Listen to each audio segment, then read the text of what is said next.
Hello ముఖ్య అతిథి నాకు తెలంగాణ ఉద్యమం ఇచ్చిన సోదరి కల్వకుంట్ల కవిత గారు, వారి గురించి వారు బతుకమ్మ చేసిన కాంట్రిబ్యూషన్ గురించి నేను చెప్పాల్సిన అవసరం లేకుండా చెప్పాల్సిందంతా సురేందర్ చెప్పేశారు.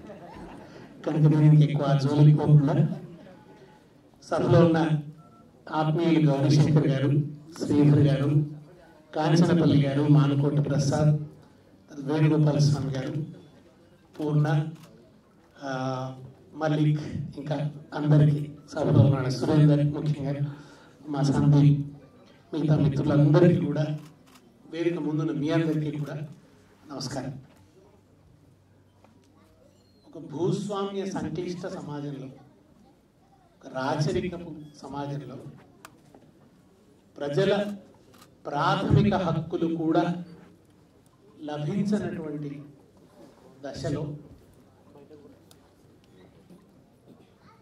అసలు ఏం చట్టం ఉందో కూడా ప్రజలకు తెలియదు. ఎందుకంటే నిజాం రాజు ఒక చట్టం చేసేది, జమీందారులు, జాగీర్దారులు ఆ చట్టాన్ని వాళ్ళు ఇష్టమున్నట్టు అమలు చేసేది, వాళ్ళు కోరుకున్నట్టు అమలు చేసేది, వాళ్ళదైన చట్టం అమలయ్యేది. అందుకనే దాశరథి రంగాచార్య రాసిన నవల పేరు చిల్లర దేవుళ్ళు అని రాశాడు ఆయన.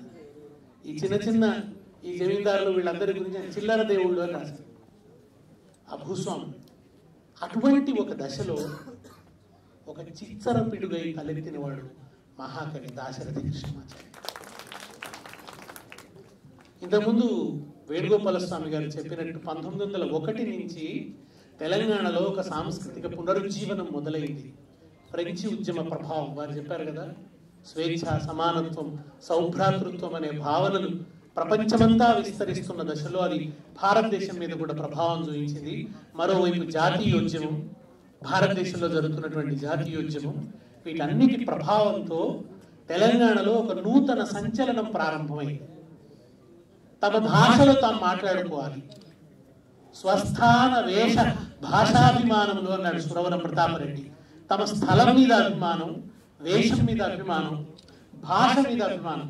తెలుగులో మాట్లాడుకోలేని పరిస్థితి. ఇట్లా సభలో నిలబడి తెలుగులో ఉపన్యాసం చెప్తే తెలుగి భేడంగి అని వెక్కిరించారు. అయితే ఉర్దూలో మాట్లాడితే గొప్ప, లేదా మరాఠీలో మాట్లాడితే గొప్ప. అటువంటి సమయంలో దాశరథి అన్నది ఏంటంటే, చిన్నప్పటి నుంచి ఇంటా బయట నా మాతృభాష మీద దండయాత్రలు అన్నాడు. ఇంట్లో వాళ్ళ నాన్న స్నానం చేస్తే తెలుగు మాట్లాడేవాడు కాదు. ఆయన చాలా నిష్ఠ కలిగిన వాడు అన్నమాట. చాలా చాదస్తుడు. ఆయన ద్రవిడ వేదం చదువుకున్నాడు, సంస్కృతం చదువుకున్నాడు. స్నానం చేసిందంటే ఆయన సంస్కృతమే మాట్లాడతాడు, స్నానం చేసినట్టు తెలుగు మాట్లాడాడు. తెలుగు మాట్లాడితే మైల పడిపోతాను ఆయన భావన. కనుక దాశరథికి చిన్నప్పుడు సంస్కృతమే చెప్పాడు. కాదంబరి అనే కావ్యం 8-9 ఏళ్ల వయసు వచ్చేసరికి దాశరథికి కంఠోపాఠం. బయటకు వస్తే పాఠశాలలో ఉర్దూ, అక్కడ తెలుగు చదువుకునే అవకాశం లేదు. తెలుగు కోసం అల్లాడాడు, తెలుగు నేర్చుకోవడం కోసం ఆరాటపడ్డాడు.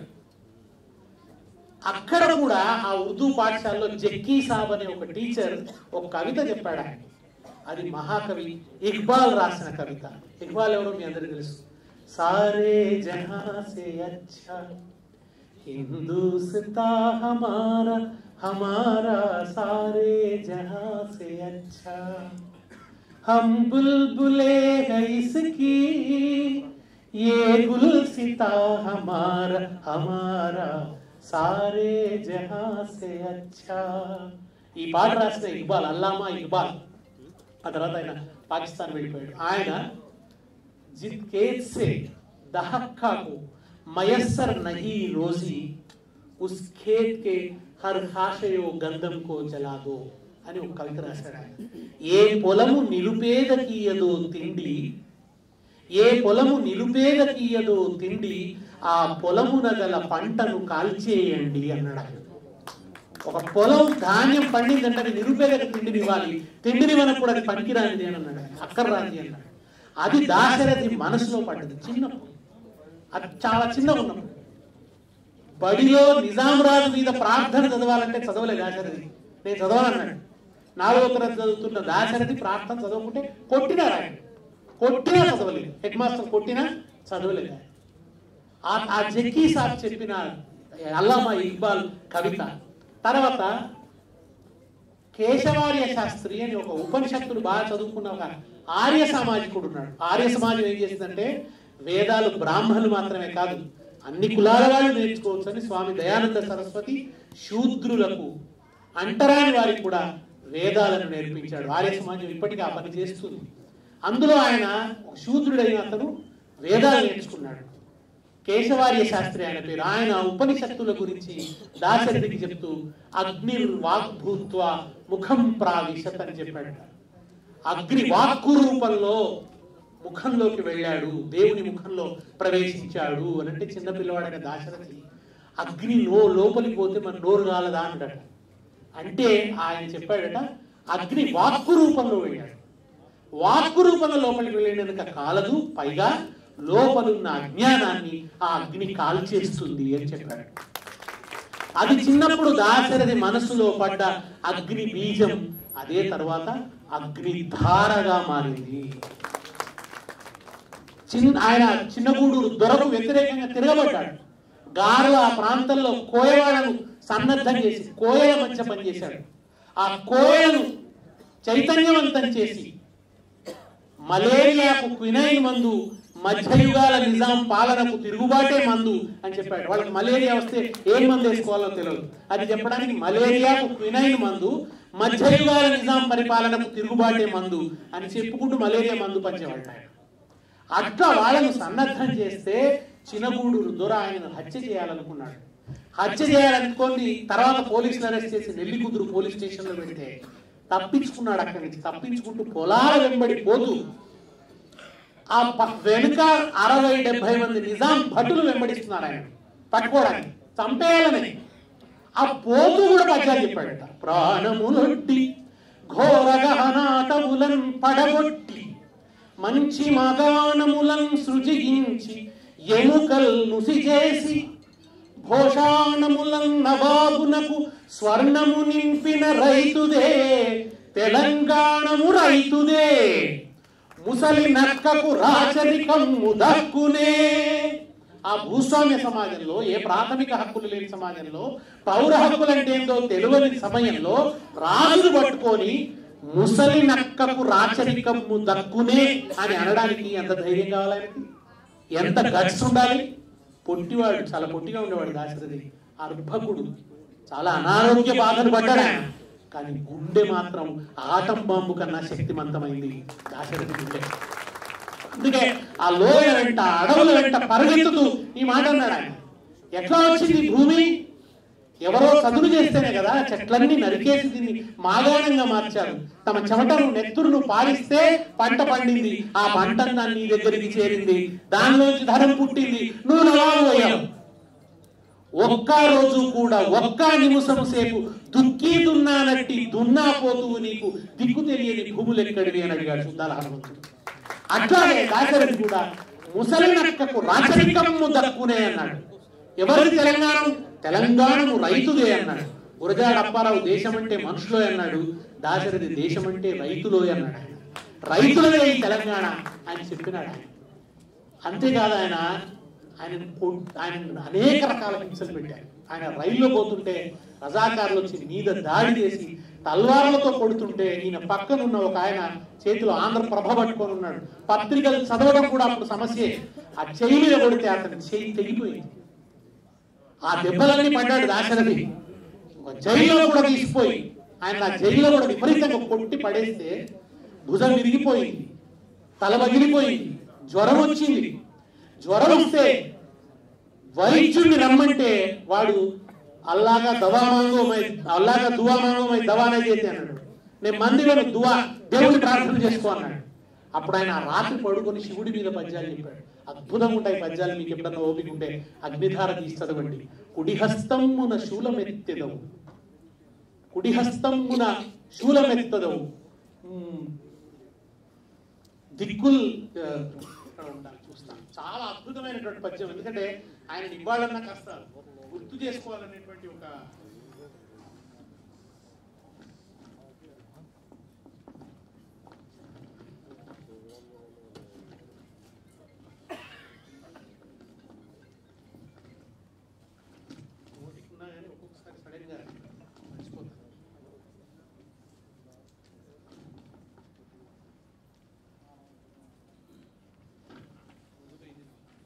హస్తమున శూలమెత్తెదవు దిక్కుల్ పిండిగా ఢక్క చప్పుడుగా వింతు వేరొక హస్తం మన కుడి హస్తంలో శూలం, రెండవ హస్తంలో దిక్కుల్ని పిండి చేసేలా ఢక్క చప్పుడు గావిస్తావు అని ఇక్కడ ఏమంటాడు తెలుసునా?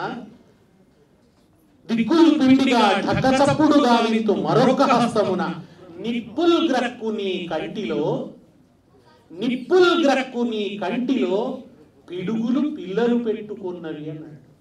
శివుడి మూడో కంటిలోనట పిడుగులు పిల్లలు పెట్టుకున్నాయట.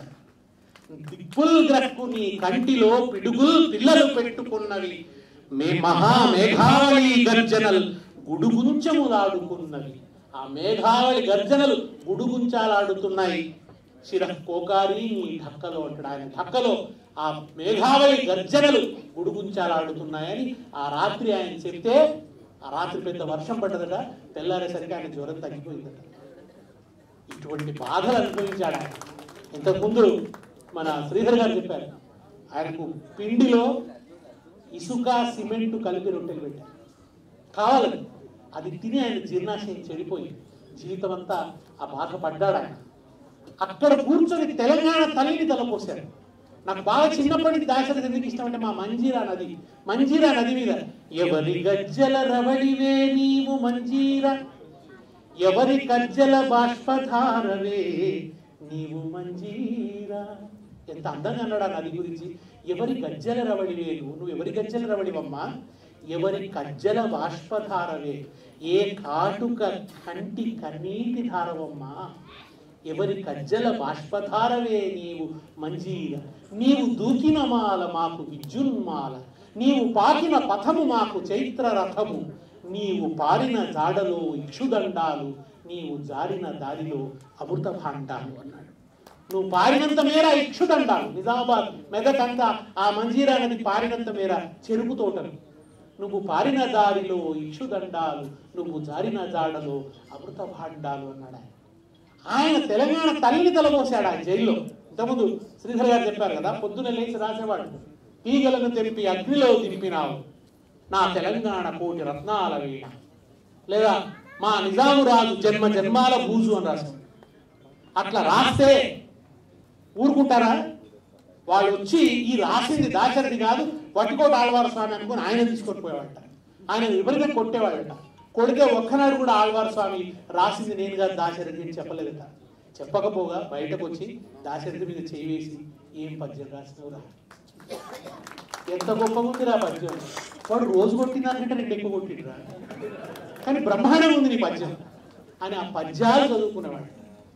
కోటి తెలుగుల బంగారు కొండ కింద పరుచుకొన్నట్టి సరసు లోపల వసించి పొద్దు పొద్దున అందాల పూలు పూయు నా తెలంగాణ తల్లి కంజాతవల్లి. తెలంగాణ తల్లి భావనను మొట్టమొదట సాహిత్యంలో ఆవిష్కరించిన వాడు దాశరథి. అందుకే కేసీఆర్ గారు పదే పదే దాశరథిని గుర్తు చేస్తారు. ఎక్కడి తెలంగాణ తల్లి అని ఆంధ్ర వాళ్ళు అన్నప్పుడు, ఇదిగో 47లోనే మా దాశరథి ఈ పద్యాలను నిజాం రాజు జైలు గోడలకు రాసిండు అని ప్రెస్ మీట్ పెట్టి మరీ చెప్పింది కేసీఆర్. సాధారణమైన పని చేయలేదు కేసీఆర్. అన్ని వైపుల నుంచి ఆయన మాట్లాడాడు. అటు ఆర్థిక విషయాలు మాట్లాడాడు, నిధులేమైందో. ఇటు నీళ్ల విషయానికి వస్తే ఇవాటికి కూడా మళ్ళా కృష్ణా ప్రాజెక్టులు తీసుకుపోయి అదేంటి మన రివర్ బోర్డుకి అప్పచెప్పేస్తే, కృష్ణ కేఆర్ఎంబికి అప్పచెప్పేస్తే, ఒరి పిచ్చోళ్ళారా అట్లెట్లు అప్పచెప్పినరా అని మళ్ళీ బయటకు వచ్చి మాట్లాడింది ఆయనే. ఆయన చెప్పేదాకా సోయిరాలి. అంత నీళ్ల గురించి, నిధుల గురించి, ఉద్యోగాల గురించి, ప్రతి సంస్కృతి గురించి కూడా ఆయన అనేక సార్లు అద్భుతంగా మాట్లాడాడు. దాంట్లో భాగంగా ఆయన దాశరథిని పదే పదే తలపోసి అనేక మంది కవుల కవితల్ని కోట్ చేసేది కేసీఆర్ గారు. కోయి కోటేశ్వరరావు గారు కావడి కుండలు అనే పుస్తకం తెస్తే దాంట్లో ఆయన ఒక మాట అన్నాడు, తెలంగాణ ఉద్యమం తొలిపూడి కూత లాంటిది, అది దాని సహజత్వంతో అది కూత పూస్తుంది. సమైక్యాంధ్ర ఉద్యమం అలారం మోత లాంటిది, ఎవరో వెనక కీయిస్తే తప్ప అది మోగదు అన్నాడు కోయి కోటేశ్వరరావు. ఆ కవిత ఎప్పుడు కోట్ చేసేవాడు కేసీఆర్. కానీ కవులతో ఒక అనుబంధాన్ని పెంచుకున్నాడు ఆయన. కవుల్ని ప్రేమించాడు, దాశరథిని ప్రేమించాడు. ఆ దాశరథి అక్కడ రాశాడు, 3 కోటుల దేవతా మూర్తులందు కోటి మంది నివసించడి హాటకావని భూమి, కోటి మంది వసించడి హాటకావని భూమి, 3 కోట్ల దేవతలందు 1 కోటి మంది తెలంగాణలోనే ఉన్నాడు. అంటే తెలంగాణలో ప్రతి బిడ్డ దేవుడే అన్నాడు దాశరథి. నా తెలంగాణలేమ సౌందర్య సీమ అన్నాడు.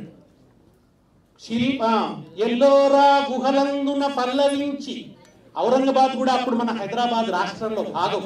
అందుకని ఆయన ఎల్లోరా గుహలందున పల్లవించి, 1000 స్తంభాలలోన విరులు పూచి, శిల్పి ఉలి ముక్కులో వికసించినట్టి నా తెలంగాణ కోటి అందాల జాణ అన్నాడు.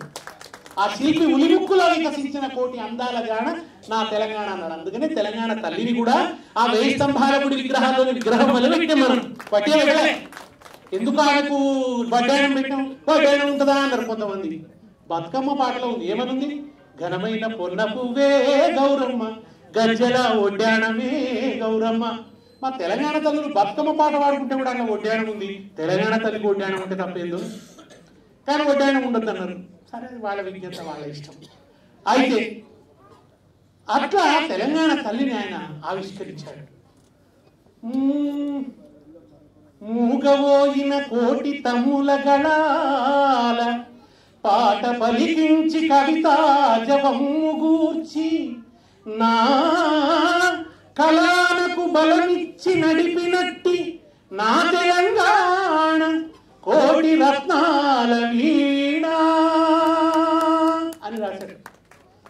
చూడండి, ఆయన ఎప్పుడన్నాడో నా తెలంగాణ కోటి రత్నాల వీణ. ఇక ఆ ప్రాస నుంచి ఎవరు తప్పించుకోలేదు. గద్దరన్న మొట్టమొదటి పాట రాస్తే, నా తల్లి తెలంగాణరా తిరగబడ్డ వీణరా, తను వీణ దగ్గరికి వచ్చాడు. అప్పుడెప్పుడో దాశరథి అన్నాడు. అదే అగ్రామర వాక్యం మళ్ళీ గద్దర్ నోట ప్రతిధ్వనించింది. మళ్ళీ గూఢంగా రాస్తే, నా తెలంగాణ నా తెలంగాణ నిలువెల్ల గాయాల వీణ. ఆయన మళ్ళీ ఎక్కడికి వచ్చాడు? మళ్ళీ దాశరథి వీణ దగ్గరికి వచ్చింది ఆయన. ఆ తర్వాత అందేసి రాశాడు. చూడు తెలంగాణ చుక్క నీళ్ళు లేని దాన, నా గోడు తెలంగాణ బతుకు పాడైన వీణ. ఆయన కూడా మళ్ళీ అందరి మీద అంత ప్రభావం వేసింది దాశరథి రాసిన ఆ వాక్యం. ఒక అజరామర వాక్యం. నా తల్లి తెలంగాణరా, నా తల్లి తెలంగాణ కోటి రత్నాల వీణ, నా తెలంగాణ కోటి రత్నాల వీణ. నా గీతావళి భూగోళంబున ఎంత దాకా పయనంబవునో అందాక అగ్గిపెట్టుదనన్నాడు. నా పేరు ప్రజాకోటి, నా ఊరు ప్రజావాటి అన్నాడు. ఎంత అద్భుతమైన పద్యాలంటే అంత ఆర్తి. చింతల తోపులో కురియు చింకులకు తడిముద్దయైన బాలింత ఒడించెయించు రెక్కలువోని మొగ్గకున్ బొంతలు లేవు కప్పుటకు బొంది హిమంబైపోవునేము వాయించద రుద్రవీణపై ఇంచుక వెచ్చని అగ్నిగీతములు. ఆ చింతల తోపులో బాలి ఇంత చిన్న బిడ్డని పెట్టుకొని ఉన్నది, బొంతలు లేవు కప్పుదామంటే వాన పడుతున్నది. ఆ పిల్లవాడి బొంది హిమమైపోతుందేమో, మనసు ముద్ద అయిపోతుందేమో, ఏం చేయాలి? కవిని కదా, నా రుద్రవీణమే వెచ్చని అగ్నిగీతాలు పాడతా ఆ పిల్లవాడి కోసం అని అన్నాడు. అద్భుతమైన పద్యాలు. అవి చదువుతుంటే మనం వేరే లోకాలకు వెళ్ళిపోతాం, అద్భుతమైన ప్రేరణను పొందుతాం. ఈ పాట కూడా ప్రపంచ సాహిత్యంలో అత్యద్భుతమైన గీతాలలో ఒకటిగా నిలిచిపోయే పాట ఆ చల్లని సముద్ర గర్భం. ఇవాళ మీరు ఆ వీడియో చూస్తున్నప్పుడు మీకు ఏమన్నా గూస్ బంప్స్ వచ్చినాయన్నా, లేదా ఒక ప్రేరణ కలిగిందన్నా, ఆ గొప్పతనం అంతా ఆ మహాకవి దాశరథితే. ఆయనకే ఆ గొప్పతనం అంతా కూడా చెందుతుంది. ఏదో అదంతా మేము మా గొంతులో ప్రతిధ్వనిస్తే ఇది 3 ఏళ్ల కింద ఈ పాట రికార్డ్ చేశాం. రికార్డ్ చేస్తే కవిత గారు పాట విని దీన్ని వీడియో చేద్దామని అన్నారు. కవిత గారు సాహిత్య కర్తవ్యాలు, సాంస్కృతిక కర్తవ్యాలు, రాజకీయ కర్తవ్యాలు 3 నిర్వహిస్తున్నారు. కనుక ఆమె దీన్ని దృశ్యీకరణ చేద్దామంటే అప్పుడు పూర్ణ కప్ప చెప్తే ఆయన 3 ఏళ్ల కింద చేశాడు. 3 ఏళ్ల నుంచి ఆవిష్కరణ చేద్దాం అనుకుంటున్నాం. విశేషం బహుశా మనం అనుకుంటాం కానీ ఒక్కొక్కసారి అట్లా జరుగుతుంది. అది ఇప్పుడు దాశరథి 100వ జయంతి వత్సరంలో దాని ఆవిష్కరణ. అప్పుడు జరగకపోయిన 3 ఏళ్ల తర్వాత ఇవాళ దాశరథి 100 ఏళ్ల పండుగలో, 3 ఏళ్ల కిందటి ఆ పాట ఇవాళ 100 ఏళ్ల పండుగలో ఆవిష్కరణ అవడం చాలా సంతోషంగా ఆ మహామనీషికి ఇచ్చిన గొప్ప నివాళిగా అనిపిస్తుంది. ఆ పాట రిలవెన్స్ ఉంటుంది. ఎప్పటిదాకా ఉంటుందంటే ప్రపంచంలో యుద్ధాలు లేకుండా పోయేదాకా ఆ చల్లని సముద్ర గర్భం అనే పాట. ఎందుకన్నాడు? మానవ కళ్యాణం కోసం పణముట్టిన రక్తం ఎంతో, రణరక్కసి కరాళ నృత్యం రాల్చిన పసి ప్రాణాలెన్నో, కడుపు కోతతో అల్లాడిన కళ్ళలో విషాదమెంతో, ధనవంతుల దుర్మార్గాలకు దగ్ధమైన బ్రతుకులు ఎన్నో, ఆ చల్లని సముద్ర గర్భం దాచిన బడబానలమెంతో. రణరక్క శిఖరాల నృత్యం ఇదే ప్రపంచం మీద నుంచి అదృశ్యమైనాడే ఆ పాటకు రిలవెన్స్ పోతుంది.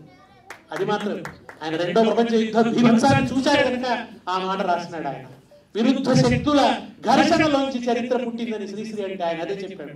భూగోళం పుట్టుక కోసం రాలిన సురగోళాలెన్నో. అనేక సురగోళాల ఘర్షణలోంచి భూమి ఊడిపడ్డది. అంటే దీంట్లో ఆయన ఖగోళం చెప్పాడు, సోషియాలజీ చెప్పాడు, మానవ పరిణామం చెప్పాడు, చరిత్రలో ఉన్న దుర్మార్గాలు చెప్పాడు. ఒక రాజును గెలిపించుటలో ఒరిగిన నరకంఠాలెన్నో, ప్రభు ఎక్కిన పల్లకి కాదు అది మోసిన బోయి ఎవరని శ్రీశ్రీ అంటే ఈయన ఒక రాజును గెలిపించుటలో ఒరిగిన నరకంఠాలెన్నో అన్నాడు. అక్కడి నుంచి ఆయన అవన్నీ చెప్పుకుంటూ వచ్చి చివరికి ఒక అద్భుతంగా రేపటి పిల్లలకు మనం ఏం భవిష్యత్తు ఇస్తాం, ఏ భవిష్యత్తుని ఈ పిల్లలకు ఇవ్వబోతున్నాం. జింక పిల్లలు ఎగురుతూ ఉండే భవిష్యత్తు ఇద్దాం, నెమళ్ళు ఎగురుతూ ఉండే భవిష్యత్తు ఇద్దాం, చెట్లు ఉండే భవిష్యత్తులు, గుడ్డలు ఉండే భవిష్యత్తులు ఇద్దాం. నేను రాజకీయాల కోసం చెప్పట్లేదు, ఏ పార్టీ కావచ్చు, ఎవరైనా కావచ్చు, ఆ ప్రకృతిని ఆ పిల్లలకి ఇద్దాం. మనం ఏమి ఇచ్చినా ఇవ్వకపోయినా, ఆస్తులు ఇచ్చినా ఇవ్వకపోయినా, ఆర్థికంగా ఉన్నా లేకపోయినా ఆ పర్యావరణాన్ని ఇద్దాం, ఉత్తమమైన మానవ సమాజాన్ని ఇద్దాం. ఇవాళ ఒక వార్త చాలా దుఃఖం, కడుపంతా ఆవేదన. శంకరాచార్యులు ఎప్పుడు అన్నాడు, కుపుత్రా జాయతే క్వచిదపి కుమాతా నభవతి అన్నాడు. చెడ్డ కుమారుడు ఉంటాడేమో కానీ చెడ్డ తల్లి ఉండదు అన్నాడు. కానీ వాళ్ళ ఒక వార్త నేను అమీర్పూర్లో చదివాను. ఆ తల్లి ఇంకొకరితో ఆమెకి ఏదో ఉంటే ఎక్స్ట్రా మ్యారిటల్ రిలేషన్ ఉండొచ్చు, ఆ అతనితో వెళ్ళిపోవడం కోసం కన్న బిడ్డల్ని చంపేసింది. కన్న బిడ్డల్ని చంపేసిందంటే పరిగణ దుఃఖం వచ్చింది. ఏమైపోతుంది సమాజం? ఇంత పాపపు సమాజంగా ఎందుకు మారుతుంది? ఒక ఆరోగ్యవంతమైన సమాజాన్ని మనం చేయలేమా? కుటుంబాలు నిలబడేటట్టు, అనుబంధాలు నిలబడేటట్టు, తల్లి తల్లిలా ఉండేటట్టు, తండ్రి తండ్రిలా ఉండేటట్టు లేకుండా ఎందుకు పోతున్నది? వ్యక్తిత్వాలు ఇంత విచ్ఛిన్నం ఎందుకు అయిపోతున్నాం? మనుషులు ఎందుకు అయిపోతున్నారు? దీని గురించి అందరం ఆలోచన. అది ఎప్పుడో అన్నాడు ఆయన, పసిపాపల నిదుర కనులలో ముసిరిన భవితవ్యం ఏదో. ఎంత దుఃఖం ఉందంటే గాయపడిన కవి గుండెలలో రాయబడిన కావ్యాలెన్నో అన్నాడు. కనుక నేను రాయని కావ్యాలెన్నో ఉన్నాయని ఆ మహాకవి ఆ రోజు దుఃఖపడ్డాడు. ఆ దుఃఖం వాటికి మనందరినీ వెన్నాడుతున్నది. మన మీద చాలా బాధ్యత ఉంది. వాళ్ళు ఆ రోజు నిజాం రాజుతో పోరాడి ఒక స్వతంత్రాన్ని సముపార్జించి మనకు ఈ స్వేచ్ఛా స్వాతంత్రాలతో కూడిన సమాజం ఇచ్చినప్పుడు మనందరి మీద కూడా చాలా సమాజం బాధ్యత ఉంది. కనుక మనం మన సుఖాల కోసం, మన విలాసాల కోసం, మన ధన సంపాదనల కోసం, వీటి కోసం కాకుండా రేపటి పిల్లల మంచి భవిష్యత్తు కోసం ఇవాటి నుంచి పనిచేయాలన్నదే ఈ పాట ఇచ్చే సందేశం. కనుక అందుకోసం ఈ పాట అనేక మంది పాడినారు, నేను పాడినాను, ఎక్కువ ప్రచారం చేసినాను. ఇవాళ ఆ పాట అట్లా వీడియో దృశ్యీకరణ ఉండాలి అని అనుకొని చేసినాం. నేనేదో ఘనకార్యం చేశానని నేను అనుకోవటం లేదు. కనుక అది అట్లా ఉండాలి, వినబడుతూ ఉండాలి అనే ఒక కోరికతోని ఈ పాట చేసినాం. కనుక ఆ మహాకవి జయంతి సంవత్సరం ఇది. ఈ సందర్భంగా ఇంకా చాలా చేయాలి. నేను కవిత గారితో కూడా రాబోయే రోజుల్లో కొన్ని ప్రతిపాదనలు సిద్ధం చేసుకొని వస్తాను. ఆ మహాకవికి సంబంధించిన అనేక జ్ఞాపకాలని నిక్షిప్తం రికార్డ్ చేయవలసి ఉంది. అట్లాగే ఒక మగ్దూం రాసిన పాటలు, కాళోజీ రాసిన పాటలు, పద పదవే గీతమా పదవే నా ప్రాణమా, న్యాయ సుగంధానిలాలు ఈ నేలన పంచుమా, పద పదవే గీతమా పదవే నా ప్రాణమా అని మగ్దూం రాసిన.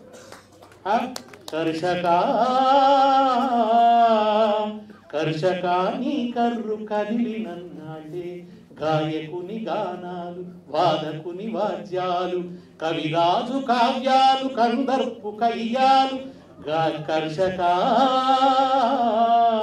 కర్షక నీ కర్రు కదిలినన్నాడే అని కాళోజీ రాశాడు. మన పాటలే కాదు, మనం ముందు రాసిన వాళ్ళ పాటల్ని కూడా రికార్డు చేయించి ప్రచారం చేయాల్సిన బాధ్యత మనందరి మీద ఉందని నమ్ముతూ ఈ పాట ఇంత అందంగా అద్భుతంగా దృశ్యీకరించిన మా పూర్ణకు నిజానికి చాలా తక్కువ బడ్జెట్లోనే చేసిన దాన్ని మళ్ళీ చాలా చక్కగా దాన్ని పాట చేశాడు. దృశ్యీకరణ చేయాలని పట్టుబట్టి దానికి అవసరమైనటువంటి వనరులు సమకూర్చి ఇవాళ ఇంత మంచి సభ జరగడానికి కారణమయ్యారు కవిత గారు. దీన్ని మీరందరూ కూడా అభినందించడానికి, ఆదరించడానికి వచ్చినారు. మా ఈ ప్రయత్నానికి మీరు ఇంత చక్కటి అభినందనని, అండదండల్ని అందించినందుకు కృతజ్ఞత. నమస్కారం. యొక్క కార్యక్రమాన్ని